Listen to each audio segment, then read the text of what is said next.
Shrimad home remedies में आपका स्वागत है। और हम आपको रावण के सारे रहस्य बताएंगे जो उसके 25 रोचक बातों में छिपी हुई है।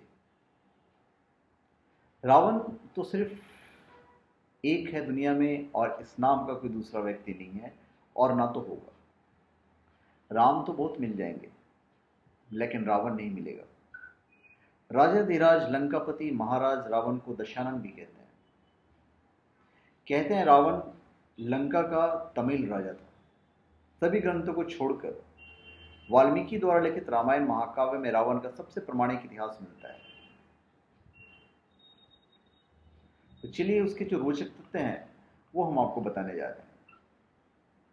दक्षिण भारत और दक्षिण पूर्वी एशिया के कई हिस्सों में रावण की पूजा की जाती है और अनेकों संख्या में उसके भक्त हैं। कानपुर में कैलाश मंदिर में साल में एक बार दशहरे के दिन खुलता है जहां पर रावण की पूजा होती है। इसके अलावा रावण को आंध्र प्रदेश और राजस्थान के भी कुछ हिस्सों में पूजा की जाती है। लंका का निर्माण विश्वकर्मा जी ने किया था और जब उस पर रावण के सौतेले भाई कुबेर का कब्जा था। जब रावण तपस्या से लौटा था तब उसने कुबेर से पूरी लंका छीन ली थी। ऐसा कहा जाता है उसके राज्य में गरीब से गरीब का घर भी उसने सोने का कर दिया था, जिसके कारण उसकी लंका नगरी में खूब ख्याति थी। राम जी को जब रावण को हराने के लिए समुद्र पार कर लंका जाना था तो जब काम शुरू करने की एक रात पहले उन्होंने यज्ञ की तैयारी की और रामेश्वर में भगवान शिव की आराधना करने का निश्चय किया। अब जब वो सबसे शक्तिशाली व्यक्ति से युद्ध करने को जा रहे थे तो यज्ञ के लिए भी उनको एक बहुत ही विद्वान पंडित की आवश्यकता थी। उन्हें जानकारी मिली कि रावण खुद एक बहुत बड़ा विद्वान है। राम जी ने रावण को यज्ञ के लिए न्योता भेजा और रावण शिव जी के यज्ञ के लिए मना नहीं कर सकता था। रावण रामेश्वरम पहुंचा और उसने यज्ञ पूरा किया। इतना ही नहीं, जब यज्ञ पूरा हुआ तब राम जी ने रावण से उसी को हराने के लिए आशीर्वाद भी मांगा और जवाब में रावण ने उनको तथास्तु कहा था। तो ये थे रावण। रावण के दादाजी का नाम प्रजापति पुलत्स्य था जो ब्रह्मा जी के 10 पुत्रों में से थे। इस तरह देखा जाए तो रावण ब्रह्मा जी का पड़पौत्र हुआ, जबकि उसने अपने पिताजी और दादाजी से हटकर धर्म का साथ न देकर अधर्म का साथ दिया था। हिंदू ज्योतिष शास्त्र में रावण संहिता को एक बहुत महत्वपूर्ण पुस्तक माना जाता है, लेकिन आपको जानकर हैरानी होगी कि रावण संहिता की रचना खुद रावण ने की थी।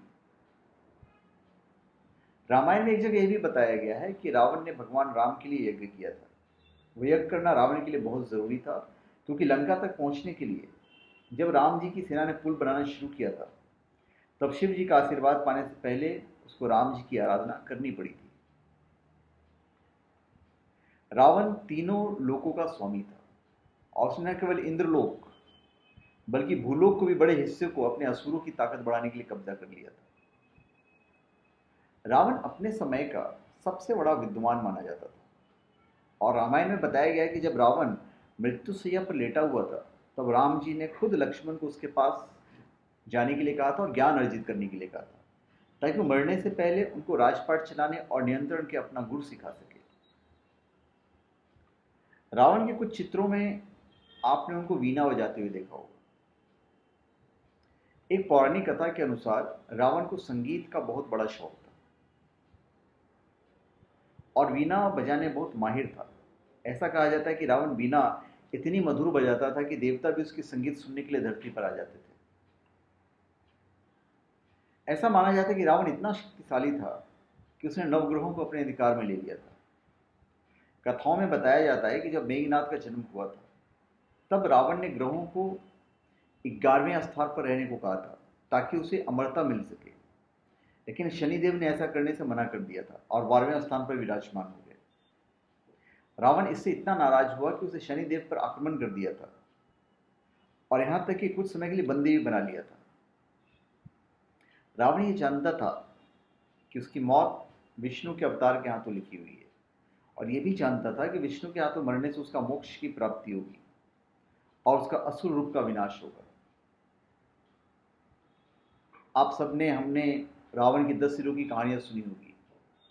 इसमें दो प्रकार के मत हैं। एक मत के अनुसार रावण के 10 सिर नहीं थे, जबकि वह केवल एक 9 मोतियों की माला से बना एक ड्रम था जिसको उसकी माता ने दिया था।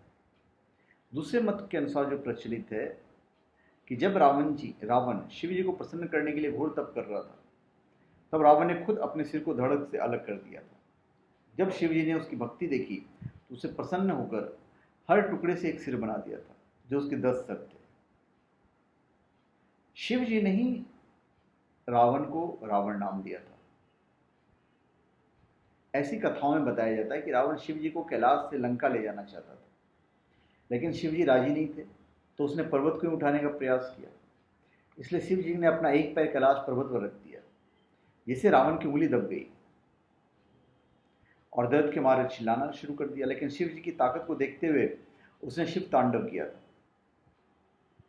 शिव जी को यह बहुत अजीब लगा कि दर्द में होते हुए भी उसने शिव तांडव स्रोत किया है, तो उसका नाम रावण रख दिया, जिसका अर्थ था जो तेज आवाज में दहाड़ता हो। जब युद्ध रावण हार रहा था और अपनी सब तरफ से अंतिम शेष प्राणी वही बचा था, तब रावण ने यज्ञ करने का निश्चय किया, जिससे तूफान आ सकता था। लेकिन यज्ञ के लिए उसको पूरे यज्ञ के दौरान एक जगह बैठना जरूरी था। जब राम जी को इस बारे में पता चला तो राम जी ने बाली के पुत्र अंगद को रावण के यज्ञ में बाधा डालने के लिए भेजा। कई प्रयासों के बाद भी अंगद यज्ञ में बाधा डालने में सफल नहीं हुआ। तब अंगद इस विश्वास से रावण की पत्नी मंदोदरी को घसीटने लगा कि रावण यह देखकर अपना स्थान छोड़ देगा, लेकिन वो नहीं हिला। तब मंदोदरी रावण के सामने चिल्लाई और उसका तिरस्कार किया और राम जी का उदाहरण देते हुए कहा कि एक राम है जिसने अपनी पत्नी के युद्ध किया, और दूसरी तरफ आप हैं जो अपनी पत्नी को बचाने के लिए अपनी जगह से हिल नहीं रहे हो। यह सुनकर अंत में रावण उस यज्ञ को पूरा किए बिना वहां से उड़ गया था। रावण और कुंभकर्ण वास्तव में विष्णु भगवान के द्वारपाल जय और विजय थे, जिनको एक ऋषि से मिले श्राप के कारण राक्षस कुल में जन्म लेना पड़ा था और अपना ही आराध्य से उनको लड़ना पड़ा था। राम और रावण के बातचीत में एक बार राम जी ने रावण को कहा महाब्राह्मण कहकर पुकारा था, क्योंकि रावण 64 कलाओं में निपुण था, जिसके कारण उसे असुरों में सबसे बुद्धिमान व्यक्ति माना जाता था। ऐसा कहा जाता है कि एक बार रावण महिलाओं के प्रति बहुत जल्द आसक्त होता था। अपनी इसी कमजोरी के कारण वह स्त्री उनको श्राप दे देती थी कि रावण अपने जीवन में किसी भी स्त्री को उसकी इच्छा के बिना स्पर्श नहीं कर सकता, वरना उसका विनाश हो जाएगा। यही कारण था कि रावण ने सीता को नहीं छुआ था। हम हमेशा पढ़ते हैं कि रावण ने सीता का हरण किया था, लेकिन जैन ग्रंथों की रामायण के अनुसार रावण सीता का पिता था, जो एक हिंदू धर्म के लोगों को बहुत अजीब लगता है। अभी रावण को अपने 10 सिरों की वजह से दशग्रीव कहा जाता है, जो उसकी अद्भुत बुद्धिमत्ता को दर्शाता है। रावण अपने समय का विज्ञान का बहुत बड़ा विद्वान भी था, जिसका उदाहरण पुष्पक विमान था, जिससे पता चलता है कि उसे विज्ञान की काफी परख थी। भारत का क्लासिकल वाद्य यंत्र रूड़ी वीणा की खोज रावण ने की थी। रावण शिव जी का बहुत बड़ा भक्त था और दिन रात उनकी आराधना करता रहता था। रावण के बहुत सारे नाम थे, जिसमें दशानन सबको लोकप्रिय नाम था। रावण एक आदर्श भाई और एक आदर्श पति भी था। एक तरह उसने अपनी बहन शूर्पणखा के अपमान का बदला लेने के लिए इतना बड़ा फैसला लिया जो उसकी मौत का कारण बना था। दूसरा, उसने अपने पत्नी को बचाने के लिए उस यज्ञ से उठ गया जिसमें वो राम जी की सेना को तबाह कर सकता था। इसके अलावा जब कुंभकर्ण को ब्रह्मा जी से हमेशा के लिए नींद में सो जाने का वरदान मिला था, वो 6 महीना सोना 6 महीने जागने वाला, तब रावण ने वापस तपस्या करके इसकी अवधि को 6 महीना किया था, जिससे पता चलता है कि उसको अपने भाई बहनों और पत्नी के प्रति कितना फिक्र था। भारत और श्रीलंका में ऐसे कई जगह हैं जहां पर रावण की पूजा होती है। कुछ लोग ऐसा मानते हैं कि लाल किताब का असली लेखक रावण ही था। ऐसा कहा जाता है कि रावण अपने अहंकार की वजह से अपनी शक्तियों को खो बैठा था और उसने लाल किताब का प्रभाव खो दिया था, जो बाद में अरब में पाई गई थी, जिसे बाद में उर्दू और फारसी में अनुवाद किया गया था। रावण बाली से एक बार पराजित हो चुका था।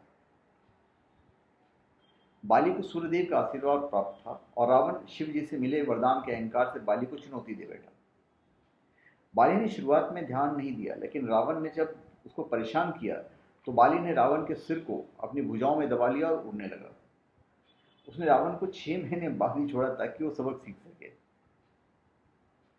राम जी को रावण का हैरान के लिए समुद्र पार लंका जाना था, तो जब काम शुरू करने से पहले उन्होंने यज्ञ की तैयारी की और रामेश्वर में भगवान शिव का आराधना करने का निश्चय किया था। तब वो सबसे शक्तिशाली व्यक्ति से युद्ध करने जा रहे थे, तो वहां पे भी आके उन्होंने पूजा की थी। तो इतनी सारी खासियत थी रावण के अंदर। तो धन्यवाद।